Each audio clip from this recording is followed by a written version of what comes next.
Hallo, ek is Elaine Kriege, nuusredakteur van Marula Media. 5 jaar na die moord op Brendan Horner, 'n plaasbestuurder van die Oos-Vrystaat, het dadels nog gekom van die polisie se spesiale taakmag wat ondersoek sou instel na veediefstal in die gebied. Misdaadstatistieke wys wel dat veediefstal veral in die Oos-Vrystaat afgeneem het, maar kenners sê die afname kan toegeskryf word aan boere se volgehoue pogings om sekuriteit op te skerp, eerder as die polisie se ingryping. Lees Sondag meer hieroor.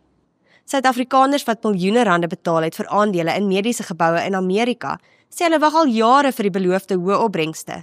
Hulle kan boonop nie kapitaal uit hulle beleggings onttrek nie. Tot en met 1000 beleggers het sedert 2016 sowat $214 miljoen by Opwest Beperk en Wealth Migrate belê en sou binne 3 tot 5 jaar die winste begin sien.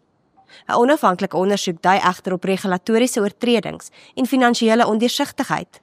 Jana Smit het meer hieroor gaan uitvind. André van Staden tree binnekort as die hoof van Paul Roos Gimnasium in Stellenbosch af. Marula Media het by hom besoek afgelê en gesels oor sy diep liefde vir die skool met sy ryke tradisies en strewe na sukses op alle vlakke. Meer as 'n dekade het al verloop na Marlene Erasmus se lewelose liggaam op haar jongste dogtertjie se verjaarsdag in 'n veld in Danville gevind is.